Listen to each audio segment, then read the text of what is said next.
Bonjour,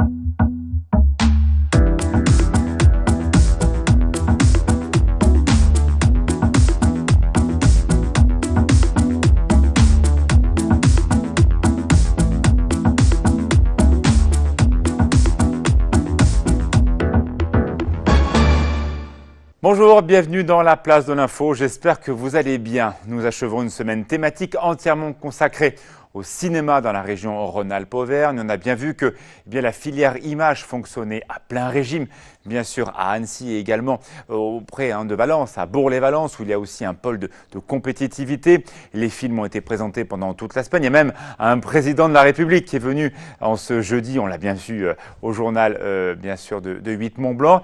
Mais voilà, le marché de l'animation continue. L'année 2015 n'a pas été un grand cru pour l'animation française.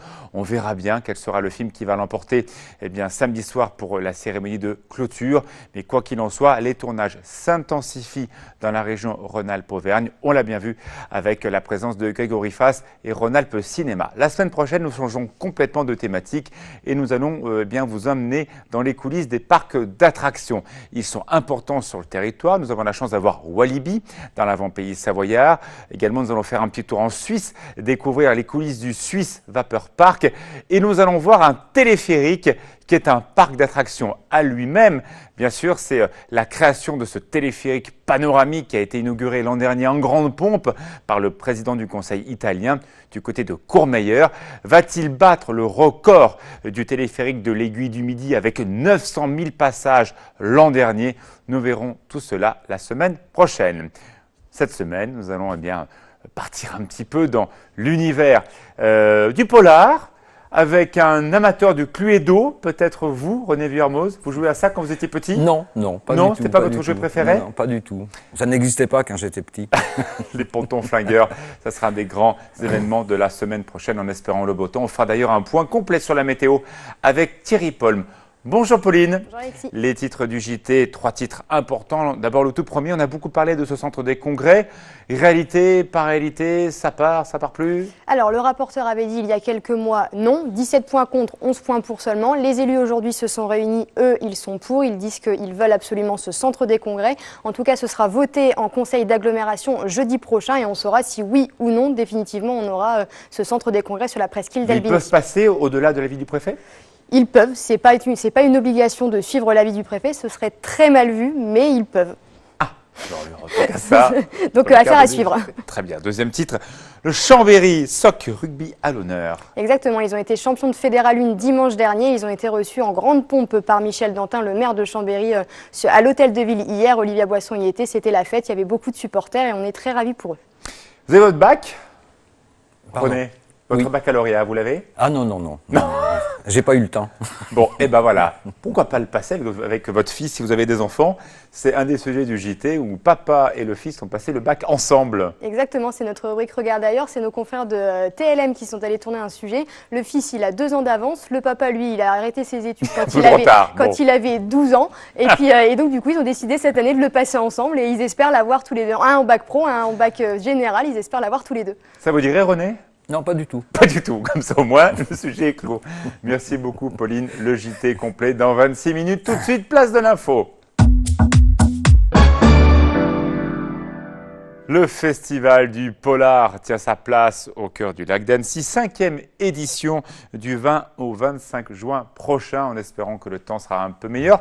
Quoique ces ambiances un peu nuageuses sont idéales pour ces histoires de crimes, ces histoires bien sûr de livres, mais qu'on a surtout envie de lire au bord de la plage, sur un bateau, c'est quand même ça l'intérêt. Sur les pontons. Bah oui, sur le ponton.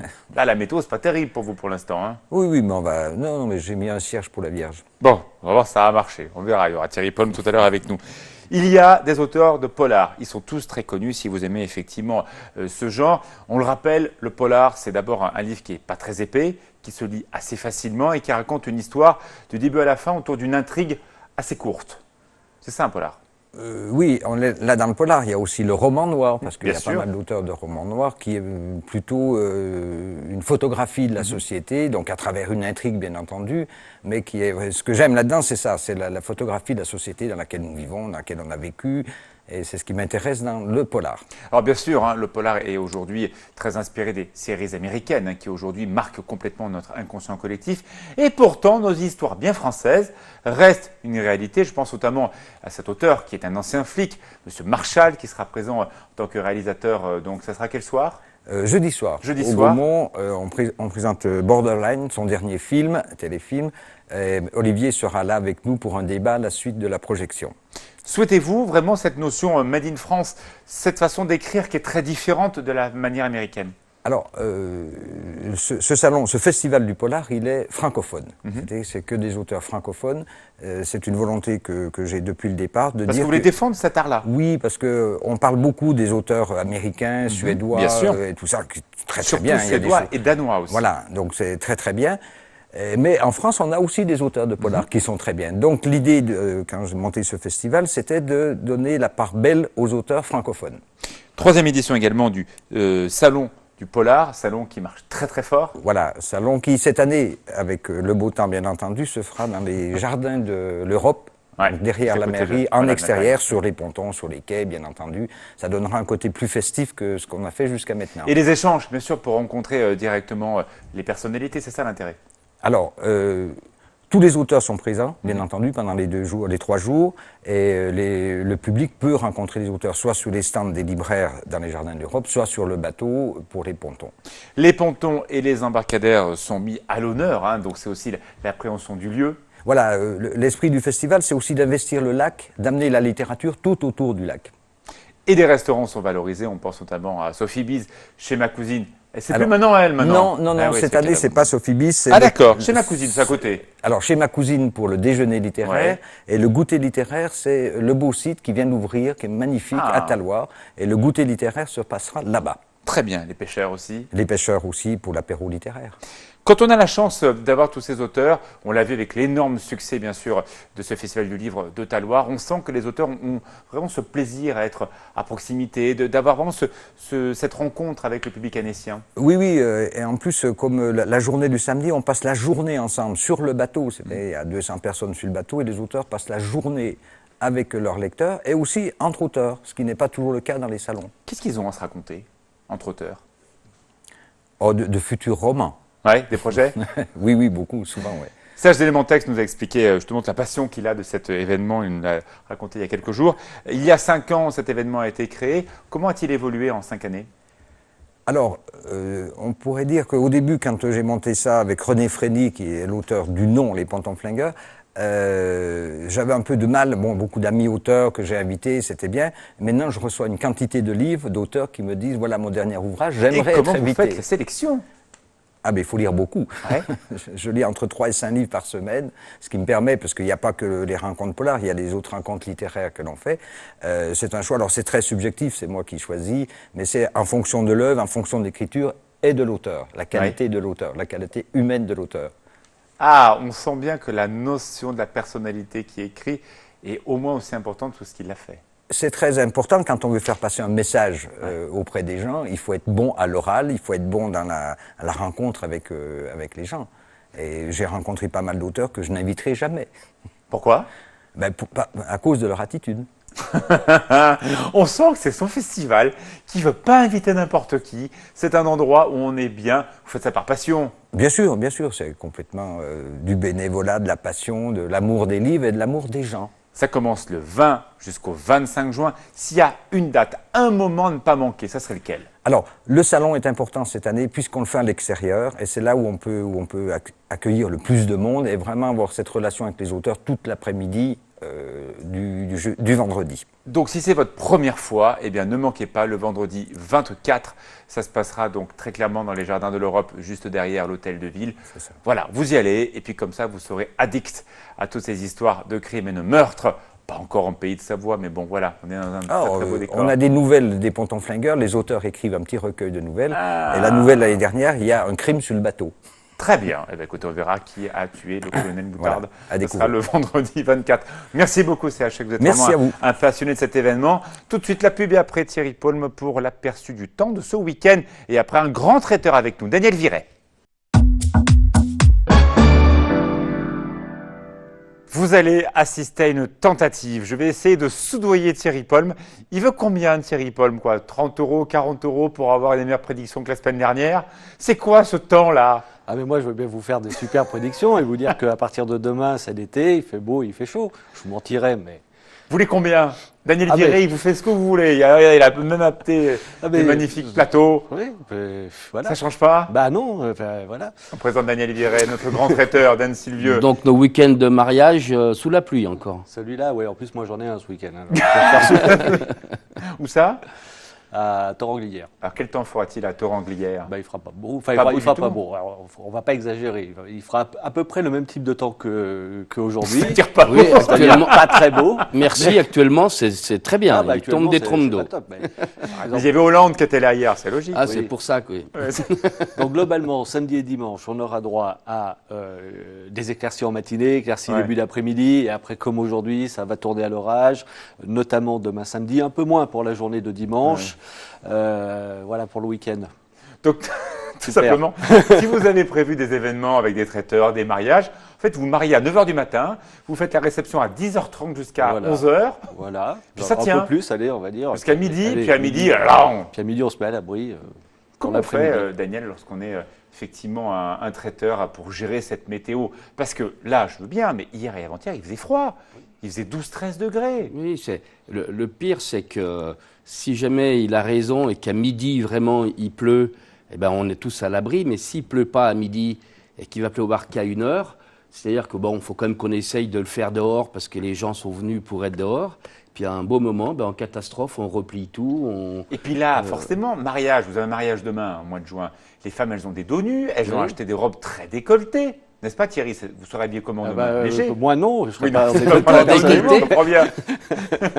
Mais pareil, Daniel, les gens, ils vont Oui, manger c'est- des choses très légères. C'est Vous vraiment. n'avez pas sorti la choucroute pour demain. C'est vraiment problématique parce que non seulement on a souvent de la pluie, ce qui peut arriver dans notre région, mais on a des chutes de température énormes.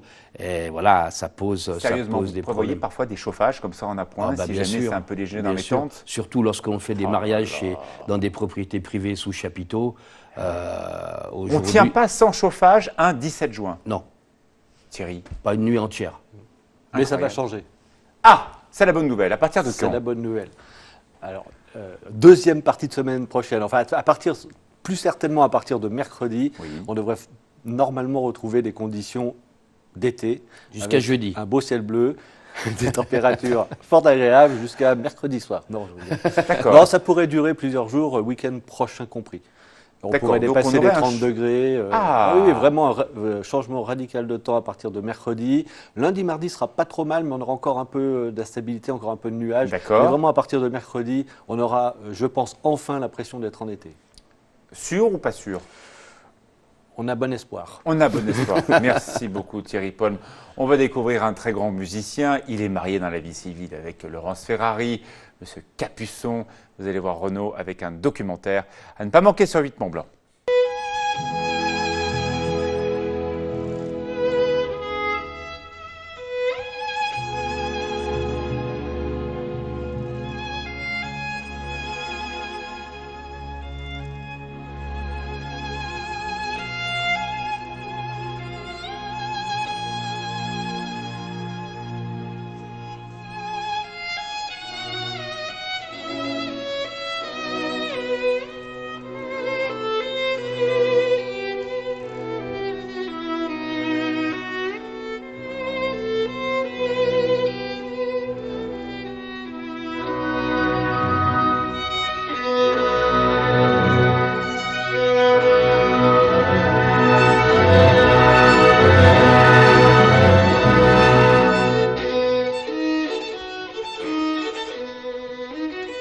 Le Mendelssohn, en l'occurrence, il s'agit bien de l'époque romantique triomphante. On est à la fin du classicisme. Clara Robert, qui adore la musique classique, a reconnu bien sûr Mendelssohn avec ce très très grand musicien, Renaud Capuçon, son frère. Vous savez, il joue du violoncelle Gauthier. Voilà, donc il y a tout un documentaire sur Renaud Capuçon. Je rappelle qu'il est savoyard, il est chambérien et c'est ne pas à manquer sur 8 Mont-Blanc. Daniel Viret, notre traiteur de Haute-Savoie, d'Anne-Sylvieux, près de 40 collaborateurs qui travaillent donc dans ton activité et beaucoup d'extras lorsqu'il y a besoin de faire des grands événements.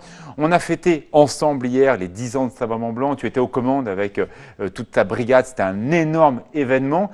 Pour toi, c'est important que Savoie-Mont-Blanc continue à progresser vers l'excellence? Ah ben oui, Savoie-Mont-Blanc, pour moi, c'est très important. Pour le moment, moi, je suis depuis tout le temps, bien sûr, traiteur. On essaye de se coller à la demande des gens, mais très ancré sur les deux Savoies, sur nos produits, sur la promotion de notre région.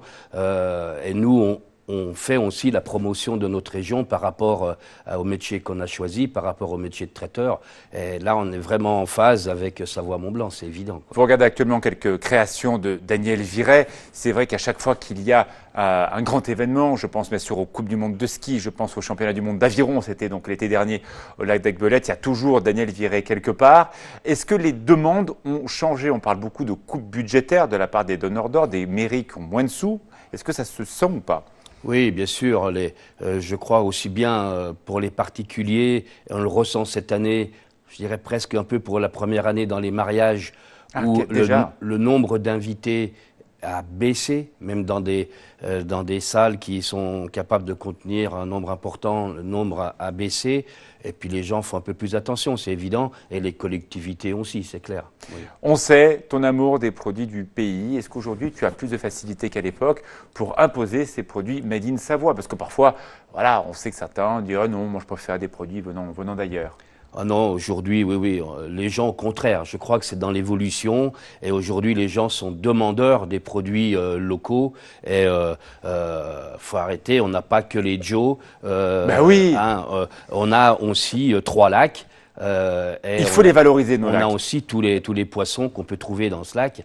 Voilà, c'est hyper important. Très intéressant le plan qu'on vient de voir Damien Rémy à la réalisation. Ce sont en l'occurrence des assiettes. Tu es un fervent défenseur du savoir-vivre à la française. Ce ne sont pas que des buffets on se lève, c'est aussi le service à l'assiette, la France. Ah bah oui, enfin nous on fait les buffets parce que c'est ça. Ce qu'on demande. Mais je dirais que nous personnellement, moi personnellement, oui, c'est le service à l'assiette que je préfère et de loin, oui. On voit des fleurs, maintenant aussi les plantes, avec ton ami Marc Vera qui t'adore et je sais ô combien il défend ton métier. Métier de traiteur qu'on connaît peut-être pas très bien, on connaît d'autres métiers de bouche mais pas forcément très bien le tien. C'est-à-dire que le métier de traiteur est très très large, c'est tout ce qui fait aussi sa richesse. C'est-à-dire qu'on peut très bien être un magasin traiteur, faire un peu de plat du jour, après il y a les mariages, il y a les banquets, il y a les soirées associatives, et puis après il y a les toutes grosses réceptions comme tu as parlé tout à l'heure. Lorsque tu es sur une Coupe du Monde et que tu es à 7, 8, 10 endroits différents dans la station, ouais, à 2000 mètres d'altitude, à moins 20. Et qui fait moins 20. Et qui fait moins 20, que le blanc il se met en paillettes dans les verres. Oh là là. Tout ça, c'est une organisation, on fait de l'événement, oui, autant qu'on fait la partie... Alors je comprends très bien cette partie événementielle, mais raconte-moi dans l'histoire pourquoi on a souvent cette référence qui est peut-être pas très juste, charcutier-traiteur. Ce sont deux métiers différents? Ah, c'est totalement deux métiers différents. Et pourtant, dans la tête des gens, c'est souvent ça. Alors moi j'ai 3 casquettes. Parce que, une que je m'occupe plus beaucoup, mais dans mes magasins, il faut savoir que l'entreprise fête ses 70 ans l'année prochaine, qui a au départ par mes parents une boucherie traditionnelle, et après on est charcutier et traiteur. Mais charcutier, ça veut dire qu'on fabrique notre charcuterie. 90% de ce qui peut se retrouver dans un repas ou quoi que ce soit qui découle aussi bien. Nos jambons fumés maison sont faits de nous, ils sont salés au sel sec, ils sont fumés par nous, nos saucissons secs, comme nos foie gras, comme nos pâtés croûtes, comme tout ce que vous pouvez trouver en charcuterie. Et après, le traiteur, c'est un autre métier. Le traiteur, c'est un autre métier, c'est un métier d'événement, d'organisation de réception. Pour terminer, Daniel, ton coup de cœur, là, le produit star que tu aimes actuellement travailler? Ah, non, mais moi j'aime beaucoup travailler les poissons, j'aime beaucoup travailler sous toutes ces formes. Tous les fumages. Tous les fumages, je fais la fer à fumer, je fais un foie gras, je fais un millefeuille de foie gras avec de la fer à fumer. Voilà, c'est-à-dire que c'est un clin d'œil entre un produit très noble et puis la ferra de nos lacs qu'on fait fumer nous-mêmes. Voilà. On adore Daniel Viret, c'est effectivement un grand monsieur de ce métier qui n'est pas facile parce qu'il joue aussi avec le temps, la météo et parfois aussi les organisations qui font que lorsqu'une course de ski ou de vélo a été décalé, eh ben, il faut tout changer évidemment en back-office et ce sont donc tes équipes qui travaillent là-dessus. Voilà, on est Merci beaucoup 35 Daniel. collaborateurs avec moi parce que tout seul. Et on les salue, tu es à Annecy-le-Vieux également aussi à Talloires dans ton activité de restauration. Un grand merci, on retrouve tout de suite Thierry Paulme pour cette météo formidable. Et après Pauline Corso pour le JT, passez un excellent week-end à l'écoute des programmes de 8 Mont Blanc.